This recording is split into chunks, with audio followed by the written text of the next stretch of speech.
नमस्कार। ऐसे बहुत सारे पेशेंट रहते हैं जिन्हें ये जो अपना छाती है और पेट इसके बीच का जो जंक्शन है वहां पे दर्द रहता है, वहां पे भारीपन रहता है, वहां पे एक अजीब सी उनको बेचैनी महसूस होती है, सुबह उल्टी जैसा लगता है, खाना खाने के बाद पे वहां पे एक भारीपन महसूस होता है।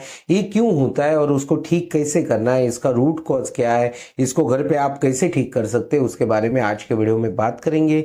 तो आज का वीडियो आप पूरा देखना ताकि आपको ठीक से समझ में आए।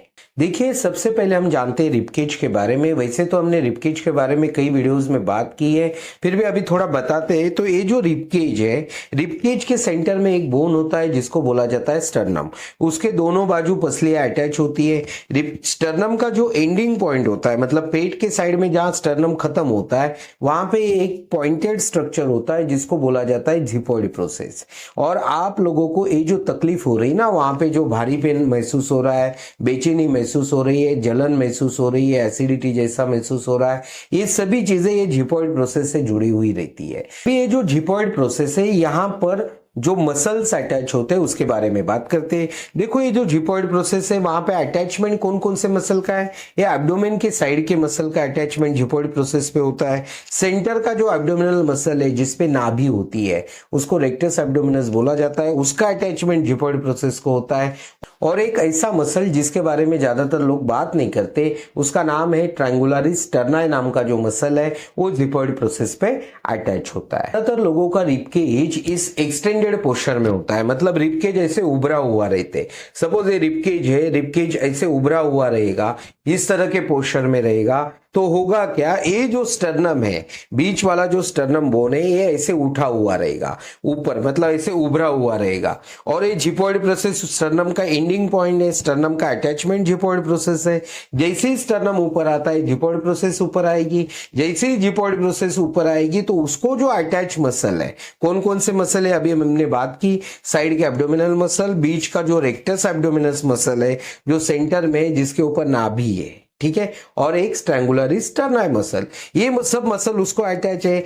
जैसे ही जिपोइड प्रोसेस की जो पोजीशन है ये स्टर्नम के वजह से ऐसे ऊपर आ जाती है, उसके कारण ये जो मसल है एब्डोमिनल मसल जो है उस पे तनाव महसूस होता है, और ट्रायंगुलरिस स्टर्नाई नाम का जो मसल है उस पे भी तनाव आता है, ठीक है। और ये तनाव के कारण ये जो एरिया है वहां पर आपको भारीपन महसूस होता है। यहां तक कि आप लोग अगर उसको महसूस फील करोगे, अगर वहां पे ऐसे हल्के हाथों से दबाओगे तो आपको पता चलेगा कि ये एरिया जो है ये टाइट महसूस होता है। और जैसे ही आप थोड़ा हल्का वहां पे मसाज कीजिए आपको अच्छा लगने लगेगा। अगर किसी को ज्यादा जलन हो रही है, किसी को ज्यादा रिफ्लक्स हो रहा है, तो ये जो एरिया है इसको अगर आप ऑयल थोड़ा गर्म कर लीजिए, हल्का अगर उसको मसाज करोगे तो आपको हल्का महसूस होगा।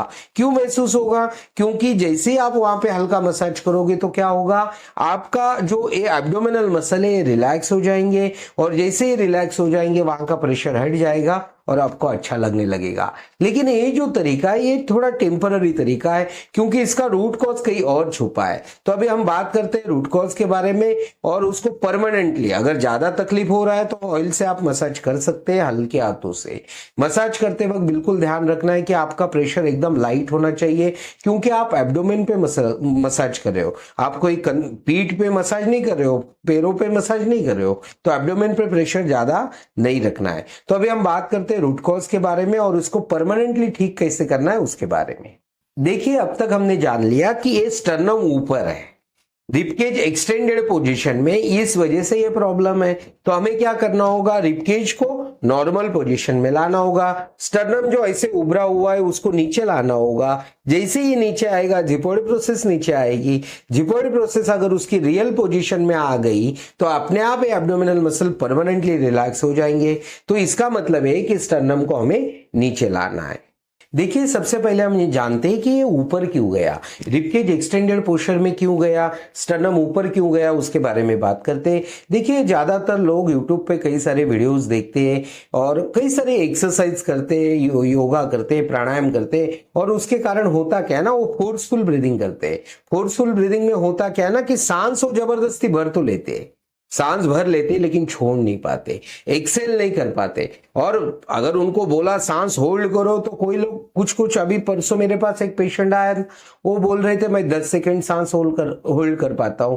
मेरे भाई, अगर आप एक्सेल नहीं कर पाते तो आप जो भी सांस होल्ड कर रहे हो, जो भी आप कुंभक कर रहे हो, वो जबरदस्ती कर रहे हो। और ये जबरदस्ती कुंभक करने के वजह से, या जबरदस्ती फोर्सफुल इनहेलेशन करने की वजह से, जबरदस्ती सांस भरने की वजह से होता क्या है ना, कि आपके रिबकेज के यहाँ आपके दो पसलियां होती है, उसके बीच में एक मसल होता है जिसका नाम है एक्सटर्नल इंटरकोस्टल मसल। ये मसल आपको फोर्सफुल ब्रीदिंग में हेल्प करते हैं, ताकि आप रिबकेज में ज्यादा से ज्यादा हवा भरे, लंग्स में ज्यादा से ज्यादा हवा भरने के लिए मसल हेल्प करते हैं। लेकिन जब भी आप ये बार बार करते हो तो ये मसल टाइट हो जाते हैं, और उसके कारण आपका रिबकेज स्टीफ हो जाता है, जकड़ जाता है। और रिबकेज जैसे ही जकड़ जाता है, उसके कारण आप एक्सेल करते वक्त आपका रिबकेज नीचे नहीं आता।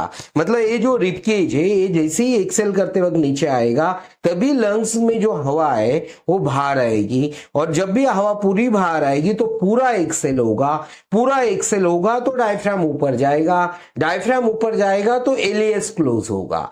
एलियस का ये सब चीजों से क्या संबंध है, इसके बारे में आगे हम वीडियो बनाएंगे। अगर वो देखना चाहते हैं तो आप ये चैनल को सब्सक्राइब कर लीजिए। तो ये एलियस का भी संबंध इसी से है। आपके एक्सपायरेशन, मतलब आपका जो एक्सपायरेशन है, आपका जो एक्सेल है, यही की है। अगर आप आपके बॉडी का पूरा हेल्थ अच्छा चाहते हो तो आपको एक ही बात ध्यान में रखनी है कि आपको एक्सेल करना है, ठीक है। और आप एक्सेल, अगर आपको अच्छे से एक्सेल करना है तो एक्सेल ए फंक्शन किसका है उसके बारे में जानते हैं। देखो, एक्सेल ए फंक्शन एक तो डायफ्राम का है ही, लेकिन उसके साथ साथ ये जो एब्डोमिनल मसल है, साइड के एब्डोमिनल मसल, उसका फंक्शन होता है एक्सेल करना। और ये जो ट्रायंगुलरिस स्टर्नाई मसल है, जिसके बारे में हमने बात की थी, वो भी मसल एक्सेलेशन में हेल्प करता है। तो अभी हम बात करते हैं इसको ठीक कैसे करना है। देखिए, अगर आपको यहाँ ज्यादा तकलीफ है, जलन महसूस हो रही है, टाइटनेस ज्यादा है, बेचैनी है, तो आप इसके लिए आयुर्वेदिक दवाई ले सकते हो। आयुर्वेदिक दवाई क्या करेगी, पाचन सुधारेगी, वहां का गैस फॉर्मेशन कम करेगी, और वो गैस फॉर्मेशन कम करके वो जो मसल है वो रिलैक्स करेगी, एलियस को रिलैक्स करेगी। और यहाँ तक कि आपका ये एरिया जब रिलैक्स होता है तो आप एक्सेल भी अच्छे से कर पाते हो। और दूसरा तरीका है ये जो ब्रीदिंग टेक्निक्स का। ब्रीदिंग टेक्निक्स के अगर आपने हमारे वीडियोस देखे होंगे तो उसपे हम अक्सर बोलते हैं कि जब भी आप एक्सेल करते हो तो आपको ऐसे इमेजिन करना है कि आपका रिबकेज नीचे जा रहा है। आपको सोचना है कि रिबकेज नीचे जा रहा है, ओके, और उसकी तरफ देखना है। आपको हम बोलते हैं रिबकेज नीचे जा रहा है, इसे आपको देखना है, या फील करना है, या महसूस करना है। लोग करते क्या है, लोग जबरदस्ती रिबकेज नीचे लेके जा रहे हैं। जबरदस्ती मतलब, हाँ ओके, रिबकेज नीचे लेके जाना है, ये तो कितना आसान है, ओके, हम सांस छोड़ते हैं, सांस छोड़ते वक्त जबरदस्ती रिब्स को दबाते हैं। ये तरीका गलत है। हमने कई वीडियोस में बात की, तो ये टेक्निक जो है ये अवेयरनेस की टेक्निक्स है, ये फील करने की टेक्निक्स है। यहाँ पे आपको स्ट्रेंथ नहीं यूज करना है। आप जब एक रिबकेज को जबरदस्ती नीचे लाओगे तो होगा कि आप स्ट्रेंथ यूज करोगे। जैसे ही आपने स्ट्रेंथ यूज की, ये टेक्निक्स का बेनिफिट आपको नहीं मिलेगा। तो आपको ब्रीदिंग टेक्निक्स करते वक्त ध्यान रखना है कि आपको जस्ट सोचना है, महसूस करना है कि मेरा रिबकेज नीचे जा रहा है। और जैसे आप सोचोगे, महसूस करोगे, तो रिबकेज नीचे जाएगा। रिबकेज नीचे जितना भी जाएगा, वो एक दिन में तो पूरा नहीं जाएगा। इतने सालों की गलत आदत लगा के रखे, एक दिन में ठीक नहीं होगा, वो धीरे धीरे ठीक होगा। लेकिन हर दिन थोड़ा थोड़ा जाएगा, तो हर दिन आपकी जो मसल्स है जिसके कारण वहां पे तनाव है, ये हर दिन थोड़ा थोड़ा रिलैक्स हो गए। जिपॉइड प्रोसेस हर दिन जगह पे थोड़ी थोड़ी आएगी, स्टर्नम नीचे जाएगा, रिबकेज जो एक्सटेंडेड पोस्चर में, उसका पोस्चर धीरे धीरे रोज बदलेगा।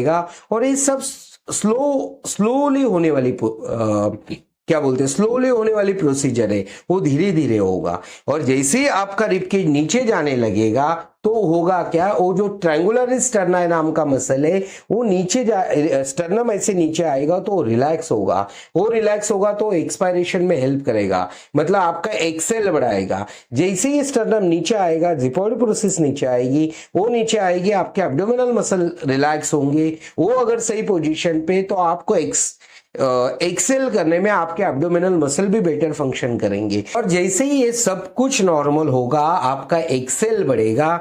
एक्सेल बढ़ते ही आपका स्टर्नम का जो पोजीशन है वो आपको महसूस होगा कि पहले ऐसा था, अभी ऐसा हो गया। और ये जब स्टर्नम उसकी सही पोजीशन पे आएगा, जिपॉइड सही पोजीशन पे आएगी, सब मसल अपने आप रिलैक्स हो जाएंगे, वहां का तनाव हट जाएगा और आप परमानेंटली उस चीज से मुक्त हो सकते हो। उससे आपको परमानेंट राहत मिल सकती है। अगले वीडियो में हम बात करेंगे कि जो एक्सटर्नल इंटरकोस्टल मसल्स है, जिसके कारण जो फोर्सफुल ब्रीदिंग के कारण स्टीफ हो गए, जिसके कारण आपका रिबकेज स्टीफ हो गया है, और वो स्टीफ होने के कारण आप एक्सेल ठीक से नहीं कर पाते हो। उसका संबंध जो होता है एलियस से कैसे होता है, लैक्स एलियस उसके वजह से कैसे होता है, और उसके नेक से कैसे संबंध होता है, शोल्डर से कैसे संबंध होता है, उसके बारे में अगले वीडियो में बात करेंगे। अगर वो वीडियो आप देखना चाहते हो तो इस चैनल को आप अभी सब्सक्राइब कर दीजिए।